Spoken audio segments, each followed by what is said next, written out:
21 तारीख को निबंध लेखन करना है। निबंध का टॉपिक सुनिए, student development under the leadership of Narendra Modi as chief minister of Gujarat and prime minister of India.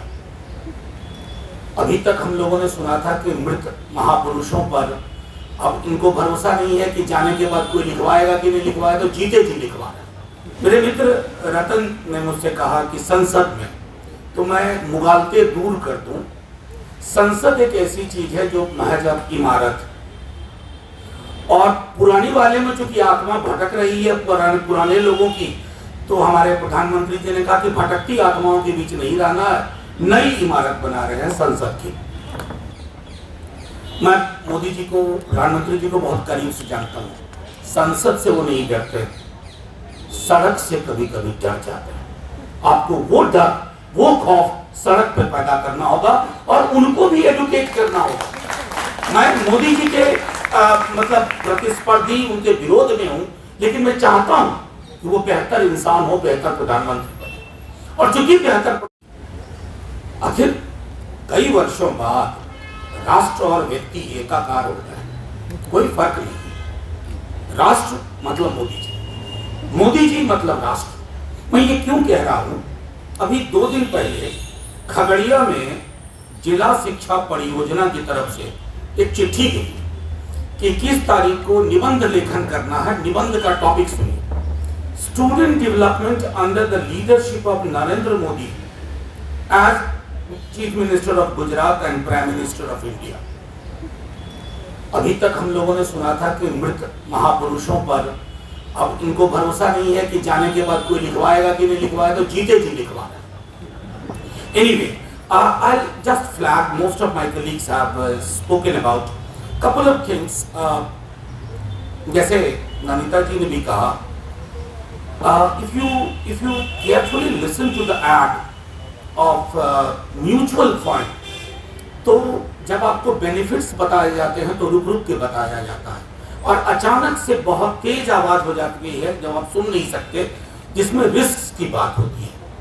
ये जो 65 पेज का डॉक्यूमेंट है ना, ये म्यूचुअल फंड का डिस्क्लेमर वाला डॉक्यूमेंट है, वो रिस्क ज्यादा है। अब मेरे कई सारे टर्म्स एंड कंडीशंस अप्लाई, जो जिसमें कहते हैं, और अक्सर वो टर्म्स एंड कंडीशंस कंज्यूमर के खिलाफ ही होता है। मेरे मित्र रतन ने मुझसे कहा कि संसद में तो मैं मुगालते दूर कर दूं।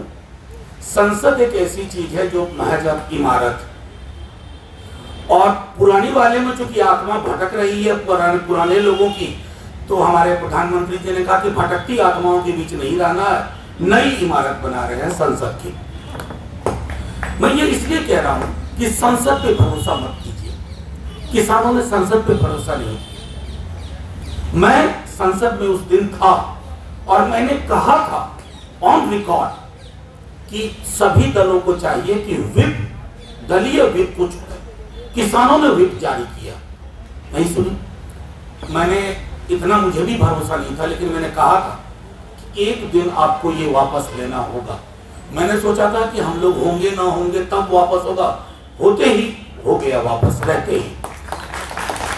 मैं ये इसलिए कह रहा हूं, मेरा 3 अनुभव है। Schedule caste schedule tribe atrocities act में इन्होंने टेम्परिंग की, आप सड़कों पे उतरे, इन्होंने वापस किया। रोस्टर में इन्होंने टेम्परिंग की, मुझे मंत्री ने, सदन के अंदर मंत्री महोदय ने कहा कि इसमें गलती क्या है बताओ।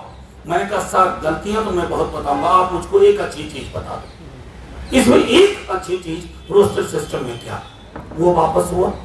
संसद की वजह से वापस नहीं हुआ, संसद एक पूरक भूमिका में रही होगी। वो वापस इसलिए हुआ कि सड़क की ताकत है। मैं मोदी जी को, प्रधानमंत्री जी को बहुत करीब से जानता हूँ। संसद से वो नहीं डरते, सड़क से कभी कभी डर जाते हैं। आपको वो डर, वो खौफ सड़क पर पैदा करना होगा और उनको भी एडुकेट करना होगा। मैं मोदी जी के मतलब प्रतिस्पर्धी, उनके विरोध में हूं, लेकिन मैं चाहता हूं कि वो बेहतर इंसान हो, बेहतर प्रधानमंत्री बने। और चूंकि बेहतर प्रधानमंत्री बने तो इस तरह के लो हैंगिंग फ्रूट्स को पकड़ना छोड़ दें, क्योंकि अगर हिंदुस्तान की नेशनल एजुकेशन पॉलिसी बननी है ना, it has to have a national character. आपकी पूरी की पूरी समझ काउ बेल्ट के प्रबुद्ध लोगों तक अगर है तो आपका ये नेशनल एजुकेशन पॉलिसी तो कतई नहीं है।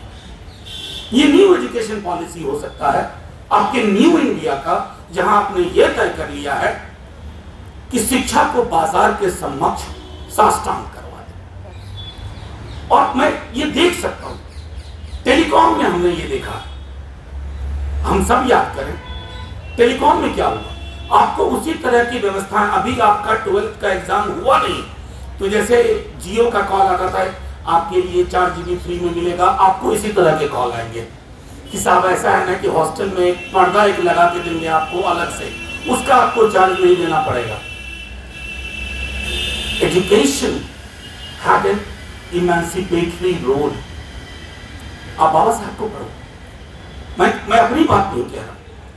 कॉन्स्टिट्यूएंट असेंबली डिबेट देखिए, क्या नजरिया। Education was perceived to be an instrument of emancipation।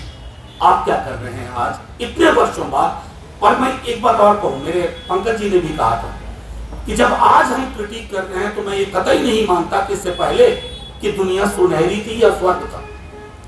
नारकीय परिस्थितियां तब भी थी, लेकिन हया की एक चादर हुआ करती थी। इस दौर में उस चादर को भी हटा के रख दिया। बेशर्मी से सारी चीजें हो रही हैं। और ये मैं समझता हूँ पूरे पैनल में जितने हम लोग बैठे हैं, हम सब पब्लिक फंडेड एजुकेशन सिस्टम से आए। मैं कल्पना नहीं, मैं जिला स्कूल से ऐसा से पढ़ा। मैं समझता हूं कि आप में से भी कई लोग उसी तरह के विद्यालयों से आएंगे। वो ढांचा खत्म हो रहा है, हायर एजुकेशन में वो ढांचा खत्म हो रहा है। आपके सामने विकल्प के रूप में दिल्ली यूनिवर्सिटी होगी भी नहीं, क्योंकि देखिए जैसा कहा ना रतन ने कि खत्म करने के बहुत तरीके हैं। स्लो पॉइजन सबसे बढ़िया तरीका है। आप किसी को कहते हैं ना, give a bad name to a dog and then kill him. JNU के साथ क्या किया? आप नंबर 1 आ रही हैं, बहुत मुबारक।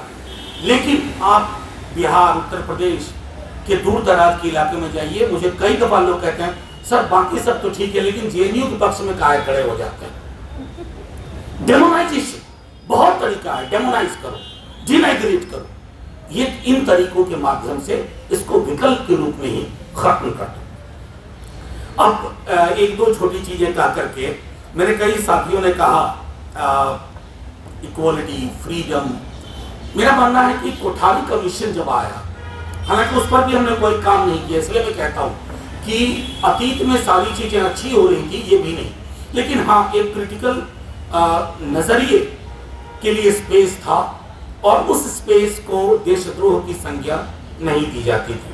I think we should be thankful to all the Prime Minister who actually happened to be the Prime Minister of India before Narendra Modi ji, क्योंकि वो एक चीज मैं समझता हूं कि अब देखिए इक्वालिटी, फ्रेटर्निटी। अभी हाल का एक वाकया बताता हूं।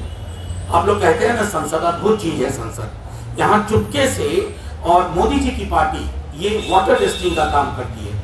एक फ्राइडे को हम बैठे हुए थे, तकरीबन 25-30 लोग ही होंगे। एक बिल अचानक से इंट्रोड्यूस होता है प्रियम्बल में अमेंडमेंट का।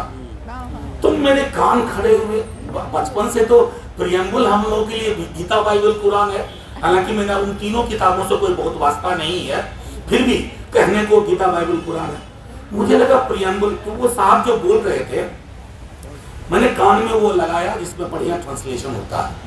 मैंने कान में लगाया, देखा कि तो इक्वालिटी भी हटा रहे हैं, फ्रेटर्निटी भी हटा रहे हैं, और सोशलिज्म से तो खैर दुश्मनी ही है। फिर मैंने ऑब्जेक्शन लिया, काफी हीटेड आर्गुमेंट हुए। Finally it has been resolved, but my worry is these are the moments when the regime tests it. It's a test document for us. ये डॉक्यूमेंट आपके बीच में डाल करके, ये आपका फार्म बिल है। अगर आप और हम किसानों की तरह इकट्ठा नहीं हुए, तो जैसे किसान अपने खेत के लिए परेशान थे, हमारी खेत क्या है? Knowledge, knowledge dissemination, knowledge production, और ये गिव एंड टेक है। मैं अपने स्टूडेंट से, अगर आज जितना मैंने अपने पॉलिटिकल पार्टी में नहीं सीखा होगा, पॉलिटिकल कॉमरेड से नहीं सीखा होगा, उतना मैंने अपने स्टूडेंट से सीखा, क्योंकि they challenged me on very many things. और आज क्या है, मैं सामने जो जैसा बता रही थी मौसमी जी, छोटा छोटा दिखता है, कोई सब बंद करके ही बैठे रहते हैं। अब यहाँ शिक्षा तो आईबॉल टू आईबॉल का काम है।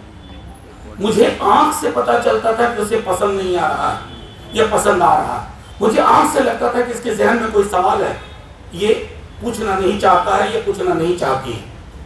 You have taken away all that, and I don't think Corona alone is responsible, because everything else is running so well, but you are not reopening colleges, universities. You know why?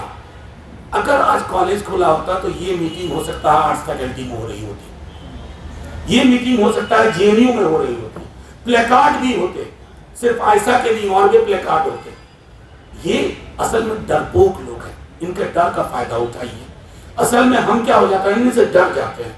एक sedition का case, 2 sedition का case, अरे यहाँ तो बिना चुटकुला सुनाए sedition का केस हो रहा है, तो कम से कम चुटकुला सुनाइए इनको, तब जाकर के कुछ निकलेगा। एक चीज और जो मुझे बहुत खटकी, क्योंकि इससे जो पहले के मंत्री थे, 1 मिनट लूंगा, सॉरी आला जी, 1 मिनट बस। इससे पहले के जो मंत्री थे निशंक साहब, उन्होंने मुझसे एक दिन कहा था, तो ऑन रिकॉर्ड ही बोल रहा हूँ, सब रिकॉर्ड में, उन्होंने कहा कि बहुत बढ़िया दस्तावेज लेके आ रहे थे, भारत राष्ट्र की जो गरिमा थी वो वापस लौटे। और ये 1 to 1 मेरी बात करी थी। मैंने कहा सर ये गुम कब हो गई थी, ये जो गरिमा है ये गुम कब हो गई, और जो गुम चीजें हुई हैं वो तो वापस आनी भी नहीं चाहिए, क्योंकि उसके कुछ अंश हैं कि उत्तराखंड में मिड डे मील बनाने के बाद बच्चे हट जाते हैं वहां से। और मुझे अक्सर याद आता है कि बाबा साहब भीमराव अंबेडकर स्कूल में 8वीं कक्षा में अपना, उनको शिक्षक ने कहा, मैथ्स में बहुत तेज थे, उन्होंने कहा बोर्ड पे इसको हल करो। वो बोर्ड की ओर बढ़े, सारे जो अपर कास्ट के बच्चे थे बोर्ड के पास गए, क्योंकि बोर्ड के पीछे उनका टिफिन था। लगा कि भीम यहाँ खड़ा होगा, सारा खाना पोल्यूट हो जाएगा। वही व्यवस्था है आज भी।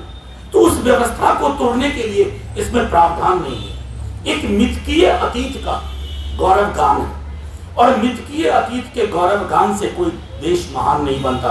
वैसे ही बड़ी मंदिर, चौड़ी मस्जिद, विशाल गुरुद्वारे से भी कोई देश महान नहीं बनता। देश महान तब होता है जब आप नेशनल डिस्कोर्स की इज्जत करते हैं, आप अलाउ करते हैं रीजनिंग को। आपने अनरीजन को रीजन के ऊपर बिठा दिया, और ये पूरा दस्तावेज रीजन की कैजुअलिटी का दस्तावेज है। इससे ज्यादा एक कन्वेंशन रख लेना बालाजी, बहुत सारी चीजें हैं। जिंदाबाद साथियों, जिंदाबाद।